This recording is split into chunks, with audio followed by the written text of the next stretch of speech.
Hello, my name is Keshwani. That's Keshwani,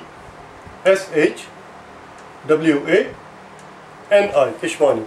We are here because we want to prepare for the GRE. We have been solving GRE math problems out of this book here, Official Guide to the Revised GRE, the second edition. If you do not own this book already, purchase one immediately. You're going to need it. The problem that we are about to solve is the one that you will find on page number 299. Page 299, problem number 18, the penultimate problem. Oh boy, maybe didn't want to start out like that. The word that I just used was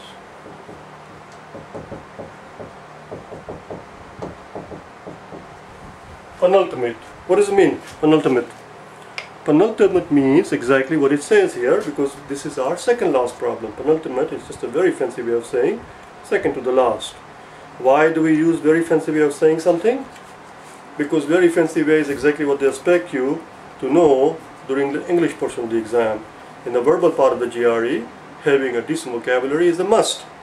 And for that purpose, I have put together some vocabulary videos. Just like you're watching this math video to help you with the math portion of the exam, there are some vocabulary videos that I put together that will help you improve your, believe it or not, vocabulary. And the word is penultimate, day number 11. Day 11. Just type in vocabulary day 11 and it will pop right up, and if it does not, try finding it with my name. Put in Keshwani and then vocabulary day 11 and you will find it. You will learn that word along with some other interesting and good words to know, not just for the GRE, not just for the sake of GRE, but also for the purpose of improving your vocabulary in general. It's good to have it's good to have a decent vocabulary. Makes you a better reader, makes you a better speaker as well, and of course it's just good in general. Okay, trust me. So this is a penultimate problem, second to the last problem. Enough of the talk, let's do the problem. Question simply is, how many categories have more than 25 million? How many categories have more than 25 million? And they give you a little pie chart with the percentages. Since the pie chart that they give you is on percentages, we have to figure out what percentage we're looking for in terms of 25 millions. 25 million is simply 1/6 of 150 million, which is the total. 150 million, they tell you on top of the chart there that the total workforce is 150 million. And the question is 25, how many categories have 25 million or more workers? So we have to figure out what 25 million translates to in terms of percentage of 150 million. Well, 25 million is simply 1/6 of 150 million. Why 1/6? Because 25 divided by 150, how many 25s in 150? 100 has 4 25s and 50 has 2 more 25s. So 150 has 6 25. 1/6, you see, 1/6. Now we already know that 1/3 is approximately 33%. Or at least I hope that you know it. You bloody well know it. This is very basic stuff. 1/3 is 33%. Therefore, 1/6 is going to be half of that. I'm not going to waste my time trying to figure out half of 33, so I'm going to pretend that this is 32. Because it's simpler to figure out half of 32. So 1/6 is approximately 16%. You don't have to go hog wild in the exam. They're not trying to see how quick you are with the calculator, they're just trying to see how well you think. So 6 is approximately 16%. So we're looking for categories where it is 16 plus in terms of percentage. Let's put it here. We don't need this thing, this is from 2 days ago, I don't know why it's still here.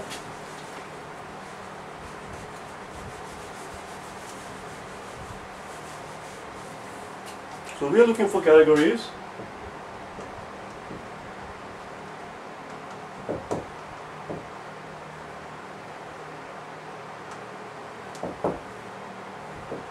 with 16 plus percentage. Something more than 16, because we are approximating a lot here. Agriculture, as you can see there, is 18%. We are told that clerical is 20%, and manufacturing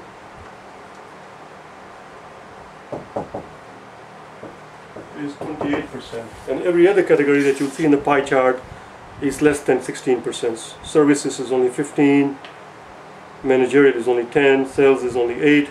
So there are only 3 categories. The question was, for how many categories do we have more than 25 million workers? We found that 25 million worker here represents 1/6 of the workforce, because the workforce is 150 million. And then from that we realized that since that third is 33%, which is about 32% if you like, therefore a 6 should be half of the third, and since third is 33%, half of 33 is approximately 16%. So we were looking for something more than 16%. And there are 3 categories. The answer is 3. That's it. That's it. Let's see how they put it in the back of the book. I'm just curious. That's it. That's just said 3. Part B. We're done with part A. Let's move on to part B.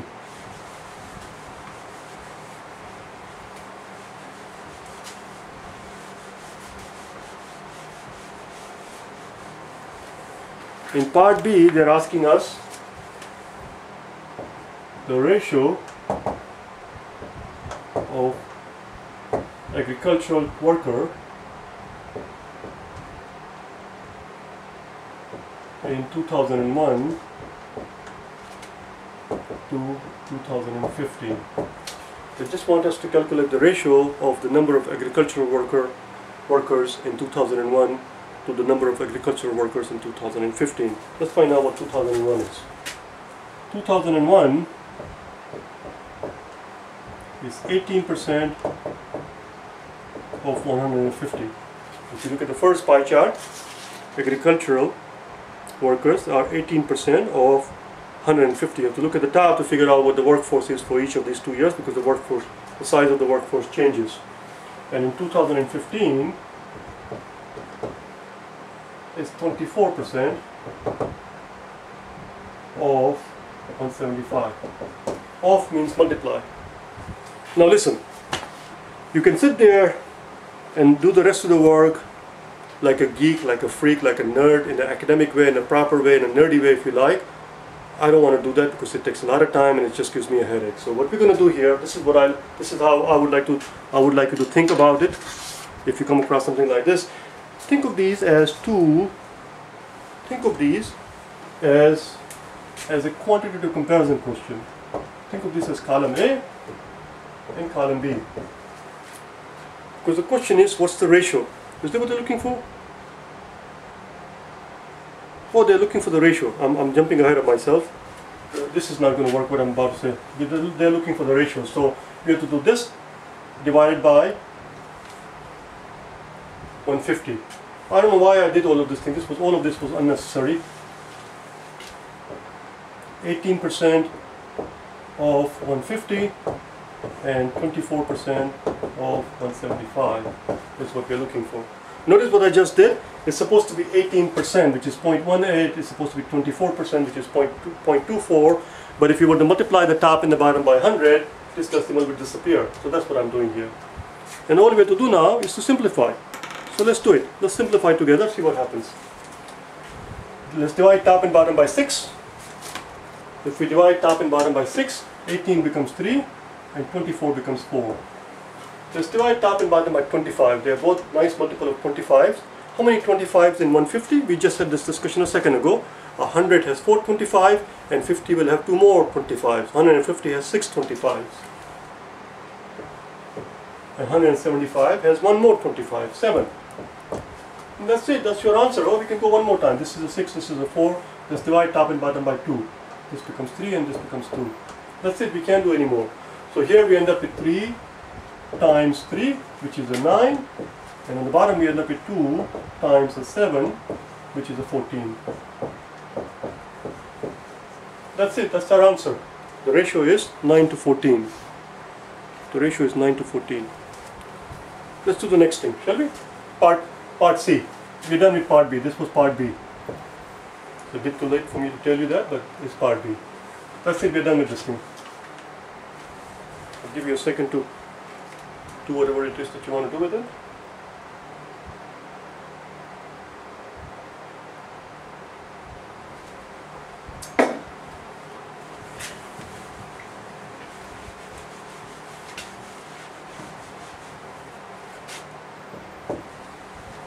In part C, they're asking us number of workers increases in which category? Number of workers increases in which categories or categories? And they give us three of them. Number one is sales. Number one is sales. Well, sales, as you look at the graph, you will see that sales was 8% of 150, and it went to 70%, or rather 7%. Sorry, 7% of 175. Now listen, don't sit there. Like I said, this was the one I was about to. This is the one I was talking about a little while ago. I didn't realize that I was still at part B. This was the one I had in mind. Don't sit there and try to do this in a nerdy, geeky, freakish way. People will sit there and do 0.05, 0.08 times 150 and 0.07 times 175. That's what I call the geeky way, the nerdy way, the orthodox way, the classical way, the conventional way, the nerdy way, the academic way. Don't do that. That's a waste of time. Think of this as a quantitative comparison question, because we're trying to see which one is bigger. What we're actually trying to see is if this number is bigger than this, which is same as saying which one is bigger, because if they both turn out to be equal to each other, then the answer is the number of workers in the sales has not increased. If this turns out to be bigger than this one, then number of workers in the sales category has actually decreased. So we're trying to see which one is bigger. Think of these as quantitative comparison questions. In column A, they're basically asking us which one is bigger, 8% of 150 or 7% of 175. Okay? Which one is bigger, 8% of 150 or 7% of 175? Divide both columns by 25. Divide both columns by 25. And as long as we divide the both columns by the same positive number, nothing changes. Make sure it is a positive number. We cannot go around dividing and multiplying by a negative number, because that changes the direction of the inequality. Let's divide both columns by 25. How many 25s in a 50? 50 has 6 25s. How many 25s in a 175? 75 has 7 25s. 175 has 7 25. Now I'm going to do the same thing. But I'm not going to do it in a childish way. We're going to do it in a grown-up method. We're going to do it in a grown-up way, without the baby steps. We're going to do the exact same thing, but without the baby steps. Here we had 8% of 150. Here we had 7% of 175. Let's do the exact same thing without the baby steps. Divide both sides by 25. This becomes 6 and this becomes 7. So which one is bigger? 8 times 6? 8 times 6 is 48. And 7 times 7 is 49. Of course 49 is bigger than 48. So the sales qualifies. Number of workers in sales category has gone up. Has gone up because it goes from 48 to 49. Of course these numbers have no meaning, you understand? How much it has gone up, we are not interested. They're not asking us how much the sales for, how much the number went up in the sales category. They're simply asking us, did it go up or not? Yes, it did. Because here with all the manipulation is 48 versus 49. Let's do the next one. Second category is services.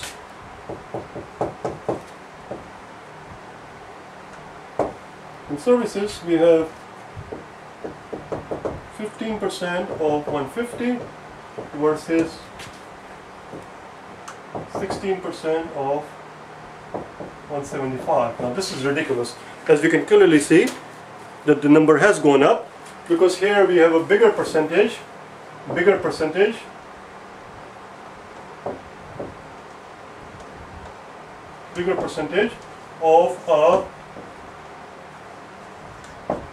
number. Of course, a bigger percentage of a bigger number is going to be bigger than this guy. A bigger percentage of a bigger number has to be more than a smaller percentage of the smaller number. Here we have 15%, here we have 16%, here we have 150, here we have 175. So obviously a smaller percentage of the smaller number has got to be smaller than a bigger percentage of the bigger number. So this one definitely has gone up. We don't have to do anything.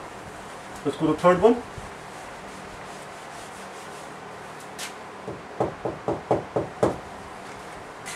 Third says clerical.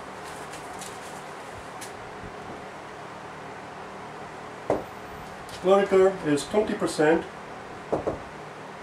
of 150 to begin with, and it goes to 18% of 175, and of course off means times. 18% of 175. Again, think of this as quantitative comparison questions. We are simply being asked which quantity is bigger. Think of this as column A, think of this as column B, and we are being asked which quantity is bigger. 20% of 150 or 18% of 175.